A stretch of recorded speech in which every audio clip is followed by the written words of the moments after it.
ورحمۃ اللہ وبرکاتہ۔ جامعہ نوریہ حیدرآباد باب العلم نوری ایجوکیشنل سوسائٹی کی جانب سے تفسیرات احمدیہ کا درس کا سلسلہ جاری ہے۔ آج ہم مسئلہ نمبر 84 یعنی بیوی کا اپنی باری سوتن کے سپرد کرنے کا بیان، اس مسئلے کی وضاحت پڑھیں گے۔ آیت کریمہ بسم اللہ الرحمن الرحیم۔ وَإِنِ امْرَأَةٌ خَافَتْ مِنْ بَعْلِهَا نُشُوزًا أَوْ إِعْرَاضًا فَلَا جُنَاحَ عَلَيْهِمَا أَنْ يُصْلِحَا بَيْنَهُمَا صُلْحًا وَالصُّلْحُ خَيْرٌ وَأُحْضِرَتِ الْأَنْفُسُ الشُّحَّ وَإِنْ تُحْسِنُوا وَتَتَّقُوا فَإِنَّ اللَّهَ كَانَ بِمَا تَعْمَلُونَ خَبِيرًا۔ صدق اللہ العظیم۔ وَإِنِ امْرَأَةٌ خَافَتْ مِنْ بَعْلِهَا نُشُوزًا أَوْ إِعْرَاضًا، اور اگر کوئی عورت اپنے خاوند سے نافرمانی، نشوزن او اعراضن یا عدم توجہی کا خطرہ محسوس کرتی ہو کہ اس کا شوہر جو ہے اس کی طرف توجہ نہیں دیتا ہے، فلا جناح علیہما، تو ان دونوں پر کوئی حرج نہیں، ان یصلحا بینہما صلحا، کہ آپس میں صلح کر لیں، والصلح خیر، اور صلح بہترین صورت ہے، وَأُحْضِرَتِ الْأَنفُسُ الشُّحَّ، اور دلوں میں بخل اور کنجوسی رچی بسی ہوتی ہے، وَإِن تُحْسِنُوا وَتَتَّقُوا، اور اگر تم احسان کرو اور تقوی اختیار کرو، فَإِنَّ اللَّهَ كَانَ بِمَا تَعْمَلُونَ خَبِيرًا، تو اللہ تعالیٰ بے شک تمہارے تمام اعمال سے باخبر ہے۔ اس آیت کریمہ کے شان نزول میں منقول ہے، یہ روایت نقل کی گئی ہے کہ ایک مرد نے اپنی بیوی کو طلاق دینے کا ارادہ کیا اور عورت اس پر راضی نہیں تھی کہ وہ اپنے خاوند سے جدا ہو جائے، کیونکہ ایسا ہونے کی وجہ سے معاشی تنگی کا سامنا کرنا پڑتا۔ شوہر اس کو آزاد کر دیتا تو عورت کے لیے معاشی تنگی کا مسئلہ درپیش ہوتا اور اولاد کی تربیت میں خلل بھی آتا، لہذا اس نے کہا کہ مجھے جدا نہ کریں، میں اپنی باری آپ کی دوسری بیوی یعنی سوتن کو ہبہ کرتی ہوں۔ ایک تو یہ شان نزول ہے، اس میں صرف اتنا ہے کہ ایک مرد اپنی بیوی کو طلاق دینے کا ارادہ کیا اور یہ صورتحال پیش آئی۔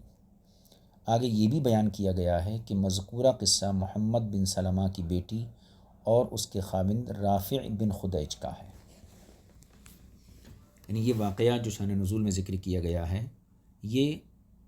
محمد بن سلمہ کی بیٹی اور ان کے خاوند رافع بن خدیج کا ہے، اور یہ بھی کہا گیا ہے کہ یہ بھی بیان کیا گیا کہ یہ قصہ ام المؤمنین سودا بنت زمعہ رضی اللہ تعالی عنہا کا ہے۔ جب حضور اقدس صلی اللہ علیہ وسلم نے انہیں طلاق دینے کا ارادہ فرمایا، اس پر انہوں نے گڑ گڑا کر آہوزاری کر کے عرض کی کہ مجھے شادی کرنے کا کوئی شوق نہیں، بلکہ میں چاہتی ہوں کہ کل قیامت میں بھی آپ کی بیویوں میں سے ہوں، یعنی کل قیامت کے دن بھی آپ کی بیویوں میرا شمار ہوں، اور انہوں نے اپنی باری سیدہ عائشہ صدیقہ رضی اللہ تعالی عنہا کو ہبہ کر دی۔ بہرحال آیت کریمہ مذکورہ اسی موضوع پر نازل ہوئی ہے، چاہے اس کا تعلق ام المؤمنین سودا بنت زمعہ سے ہو یا پھر یہ محمد بن سلمہ کی بیٹی اور اس کے خاوند رافع بن خدیج سے ہو، لیکن اسی مضمون کو اس آیت کریمہ میں بیان کیا گیا ہے۔ یہی مفہوم صاحب کشاف اور امام زاہد کے کلام سے حاصل ہوتا ہے، اور حسینی میں بھی یہی مذکور ہے۔ دیکھیے پہلا حصہ قول باری تعالیٰ وَإِنِ امْرَأَةٌ خَافَتْ مِنْ بَعْلِهَا، بال کہتے ہیں شوہر کو، نشوزن نافرمانی، اعراضن عدم توجہی، اگر عورت کو اپنے خاوند کی طرف سے جو ہے اس بات کا خوف ہو، یا عورت اپنے خاوند سے اس بات کا خوف کھائے کہ وہ اس کی صحبت کو بالائے طاق رکھنے کا ارادہ کیے ہوئے ہے، یعنی وہ اس کی صحبت سے علیحدگی اختیار کرنا چاہتا ہے یا اس کے ساتھ اٹھنے بیٹھنے میں دلچسپی نہیں رکھتا اور اس سے گفتگو کرنے پر خوشی محسوس نہیں کرتا، فلا جناح علیہما ان یصلحا بینہما صلحا، تو ان دونوں کا باہم صلح کر لینے میں جو ہے کوئی حرج نہیں۔ وہ اس طرح صلح کیسی ہوں گی کہ مرد اس عورت کو جدا نہ کرے، مطلب طلاق نہ دے، اور عورت اپنی باری اپنی سوتن یعنی خاوند کی دوسری بیوی کو ہبا کر دے۔ اس سے معلوم ہوا کہ کسی عورت کو اپنی باری اپنی سوتن کو ہبا کرنا یہ جائز ہے، اس لیے کہ آیت کریمہ میں صلح سے مراد علی الاکثر یہی لیا گیا ہے۔ اکثر مفسرین نے صلح سے یہی مراد لیا ہے، اور اسی سلسلے میں آیت نازل ہوئی۔ اگرچہ اس معنی کا احتمال بھی ہے کہ ایسی حالت میں دونوں پر اس بارے میں کوئی حرج نہیں کہ عورت مرد کو اپنے حق مہر میں سے بعض یا کل معاف کر دے، یا نفقے کی کمی میں اتفاق کر لے۔ یعنی صلح کا یہ بھی ایک معنی ہو سکتا ہے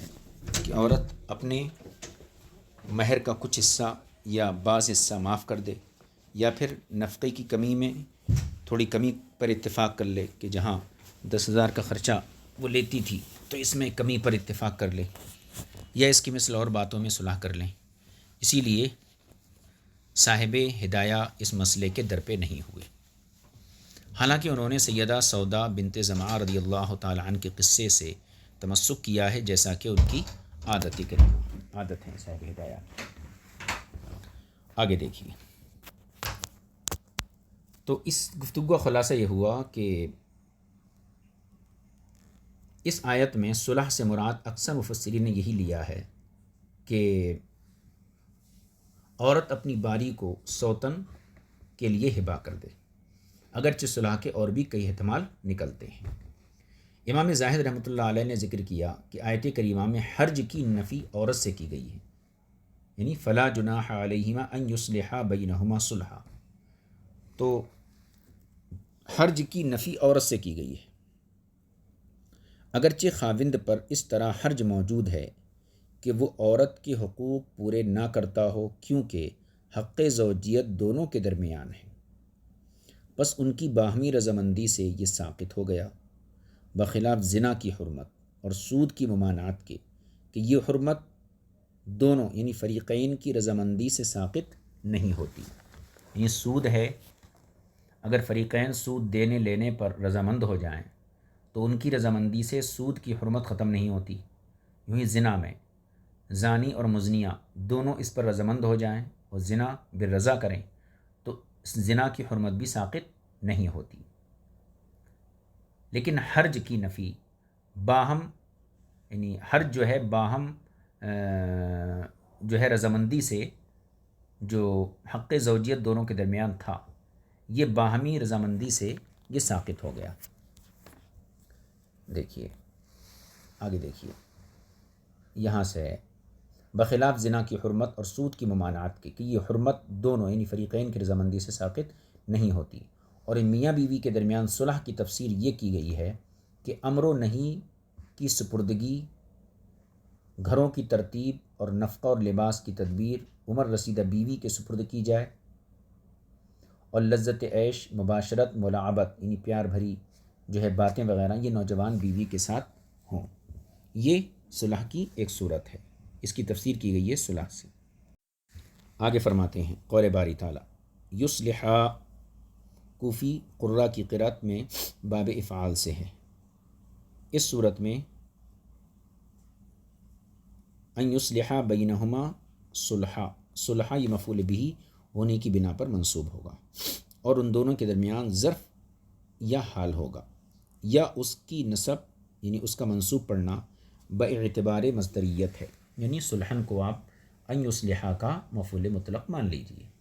اور ان دونوں کے درمیان مفعول ہوگا یا محذوف ہوگا۔ ایک قرأت یصالحا، یصالحا یعنی یصالحا، صاد مشددہ کے ساتھ پڑھا گیا ہے، جو اصل میں یتصالحا تھا، جس میں تا کو صاد میں ادغام کر دیا گیا، اور اسے یصلحا لام صاد اور لام کی تشدید کے ساتھ بھی پڑھا گیا ہے۔ یہ دراصل یتصلحا تھا، پھر تا کا صاد میں ادغام کیا گیا، اور والصلح خیر جملہ معترضہ ہے، یعنی صلح میاں بیوی کی جدائی اور بری عشرت سے بہتر ہے، یا ہر قسم کی صلح جھگڑے سے بہتر ہے، خواہ وہ کسی بھی چیز میں ہو۔ یہ صلح بھلائیوں میں سے ایک بھلائی ہے، جیسا کہ جھگڑا شرارتوں میں سے ایک شرارت ہے۔ مختصر یہ کہ مذکورہ جملہ اگرچہ میاں بیوی کی صلح کے بیان میں آیا ہے، لیکن لفظوں کے اعتبار سے یہ ہر قسم کی صلح کو شامل ہے، خواہ وہ اقرار کے ساتھ ہو یا سکوت اور انکار کے ساتھ ہو۔ امام شافعی رضی اللہ تعالیٰ عنہ فرماتے ہیں سکوت اور انکار کے ساتھ صلح جائز نہیں ہے، کیونکہ حضور اکرم صلی اللہ علیہ وسلم نے ارشاد فرمایا کل صلح جائز فیما بین المسلمین الا صلحا احل حراما او حرم حلالا، یعنی مسلمانوں کے درمیان ہر قسم کی صلح جائز ہے، مگر وہ صلح جو حرام کو حلال یا حلال کو حرام کرتی ہو جائز نہیں۔ اور سکوت و انکار کے ساتھ صلح میں حرام کو حرام کرنا اور حرام کو حلال کرنا پایا جاتا ہے، کیونکہ دینے والے پر بدل کی ادائیگی واجب ہوتی ہے اور لینے والے کے لیے اس کا لینا حرام ہوتا ہے، لیکن مذکورہ صلح کے بعد معاملہ الٹ ہوتا ہے۔ ہم احناف حدیث مذکور کی تعویل میں یہ کہتے ہیں کہ اس سے مراد کسی حرام کو اپنے لیے حلال کرنا ہے، جیسے کوئی شخص شراب یا خنزیر پر صلح کرتا ہے، یا کسی حلال لعینہ کو حرام کرتا ہے، جیسا کہ اس بات پر صلح کرنا کہ وہ بیوی کی سوتن سے وطی نہیں کرے گا، جیسے کہ صاحب ہدایہ نے اس کی تصریح کی، تو یہ حلال کو حرام کیا گیا۔ اور یہ آیت کریمہ مذکورہ صلح میں نص ہے، بخلاف دوسری آیت مبارکہ کے کہ وہ جو ہے امر بالصلح کے بیان کے متعلق ہیں یا اصلاح کا ان میں بیان ہے، صلح کی قبولیت کا ان میں تذکرہ نہیں۔ قول باری تعالیٰ وَأُحْضِرَتِ الْأَنفُسُ الشُّحُّ، یہ اور ایک جملہ معترضہ ہے، گزشتہ سے اور آگے سے اس کا تعلق نہیں ہے۔ اس کا معنی یہ ہے کہ نفس یعنی جانیں بخل کے لیے حاضر کیے گئے، لہٰذا ایسا ہونا بعید از عقل ہے کہ کوئی عورت بخل سے کنارہ کش ہو جائے اور اپنے حق میں کمی کو قبول کر لے، اور نہ ہی مرد کے لیے ایسا کرنا آسان ہے کہ وہ اپنی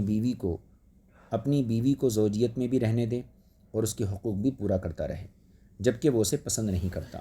بلکہ اس کو چھوڑ کر دوسری بیوی سے محبت کرتا ہو۔ لہذا یہ جملہ روک دینے کے عذر کی تمہید ہے، وہ اس طرح کہ ایسی بیوی کو نکاح میں روکے رکھے اور اس کے حقوق پورے کرے، جیسا کہ یہ جملہ ہے والصلح خیر، مصالحت کے لیے ترغیب کا کام دے رہا ہے۔ مفسرین اکرام نے اسے اسی طرح ذکر کیا ہے۔